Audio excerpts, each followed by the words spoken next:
Salam anak-anak, bagaimana kabarnya? Harapannya tetap luar biasa. Bertemu dengan Bapak lagi dalam pembelajaran keempat kelas 3 dengan judul Allah hadir dalam berbagai gejala alam, yang terambil dari Mazmur pasal 107 ayat 29 dan juga Markus pasal 4 ayat 35 sampai 41. Adapun tujuan pembelajaran kita pada hari ini, yang pertama adalah siswa dapat menceritakan cara mensyukuri kehadiran Allah dalam berbagai gejala alam. Yang kedua, mengungkapkan doa permohonan kepada Tuhan. Dan yang ketiga, siswa dapat menunjukkan kepedulian kepada orang lain yang mengalami musibah bencana alam. Dan keempat, siswa dapat menyebutkan berbagai cara dalam mengungkapkan kemahakuasaan Allah dengan berbagai cara, membuat puisi, doa pendek, atau bermain peran atas gejala alam. Sebelum kita memulai pembelajaran kita, mari kita berdoa. Tuhan Yesus yang baik, Allah Maha Besar, Allah yang berkuasa atas langit dan bumi, kami mengucap syukur buat pagi hari ini. Kami mengucap syukur buat hari ini. Sebentar lagi kami akan mau belajar. Engkau berkati kami tentang materi Allah hadir dalam berbagai gejala. Berikan kami hikmat dan kebenaran. Terima kasih Tuhan Yesus. Haleluya. Amin. Baik anak-anak, pembelajaran kita hari ini adalah Allah hadir dalam berbagai gejala alam. Pernahkah anak-anak tahu bencana apa saja yang pernah kamu lihat dalam tayangan televisi atau yang pernah dilihat? Dan mengapa gejala alam itu dapat membuat orang menderita? Nah, anak-anak, Tuhan menciptakan bumi dan alam semesta dalam keadaan sangat baik, dan Tuhan berkuasa atas seluruh alam ini. Kuasa Tuhan atas alam dan kehidupan ini tidak ada yang menyamai, apalagi menandingi. Pada pembelajaran ini kita akan belajar bahwa Tuhan juga hadir melalui berbagai gejala alam. Bagaimana pengalamanmu sehari-hari bila mendengar petir, ada hujan, gunung meletus, topan, atau angin badai? Gejala alam adalah tanda-tanda yang terjadi di alam yang dapat dirasakan oleh manusia maupun makhluk hidup lainnya. Gejala alam yang terjadi sering menimbulkan bencana. Bencana alam saat ini sudah banyak melanda dunia, termasuk Indonesia. Bencana sering terjadi secara tiba-tiba, seperti banjir, angin, tsunami, tanah longsor, gunung meletus, gempa bumi, dan yang terakhir yang kita rasakan yaitu COVID-19. Bencana yang sedang terjadi kadang menimbulkan beberapa orang menjadi korban dan hidupnya menderita. Mereka kehilangan harta benda, bahkan ada juga yang kehilangan nyawanya, bahkan pekerjaan. Dan kewajiban kita adalah peduli kepada sesama, apalagi kepada sesama yang sedang tertimpa bencana. Kita jangan hanya bersimpati atau menyatakan perasaan kasihan, tetapi lebih dari itu kita juga harus memiliki sikap empati, yaitu ikut merasakan dan mau memberikan pertolongan apa yang dirasakan oleh yang mengalami bencana.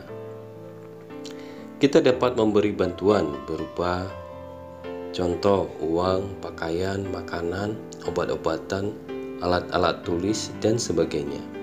Ataupun kita memberikan bantuan melalui tenaga, yaitu bisa bersih-bersih, membantu membereskan atau merapikan rumah atau yang mengalami bencana. Yang ketiga, waktu. Kita memberikan bantuan waktu, meluangkan waktu untuk beres-beres atau meluangkan waktu untuk berdoa dan sebagainya, hanya untuk kepada sesama kita yang mengalami bencana alam.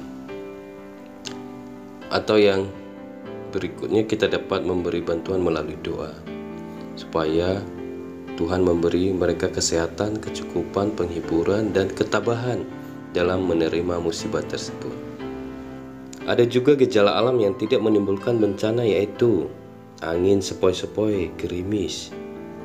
Contoh dalam Alkitab tentang bukti kehadiran Tuhan melalui gejala alam adalah ketika Tuhan Yesus meredakan angin ribut di Danau Galilea yang tertulis dalam Markus pasal 4 ayat 35 sampai 41.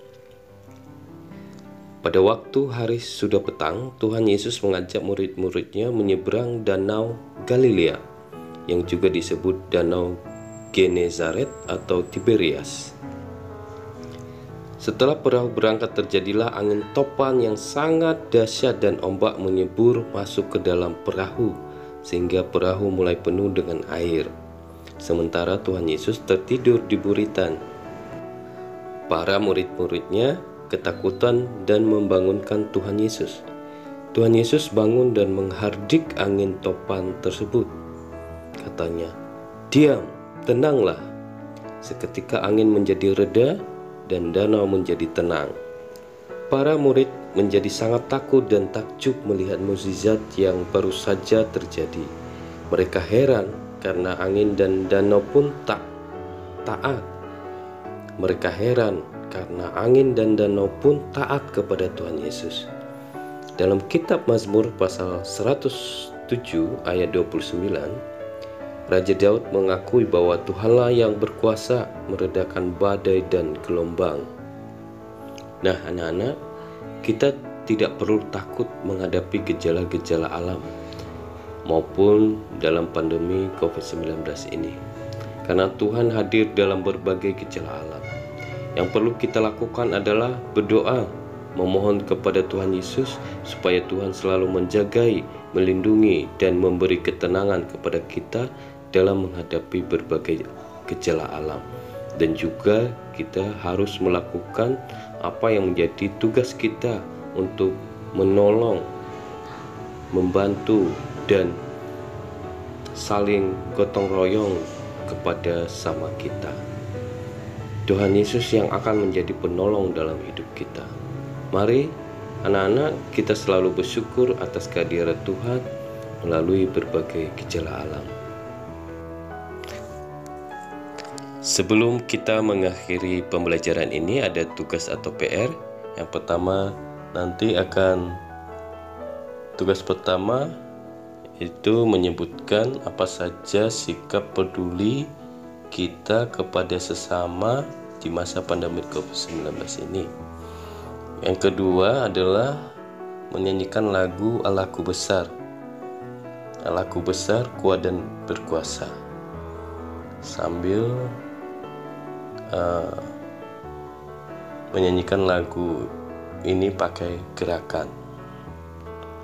Oke anak-anak, tetap semangat, tetap menjaga kesehatan dan patuhi protokol kesehatan, dan mari kita berdoa. Tuhan Yesus yang baik, terima kasih, ajar kami untuk mengakui bahwa Engkau hadir dalam berbagai gejala alam maupun yang kami alami pada saat ini, khususnya di pandemi COVID-19 ini.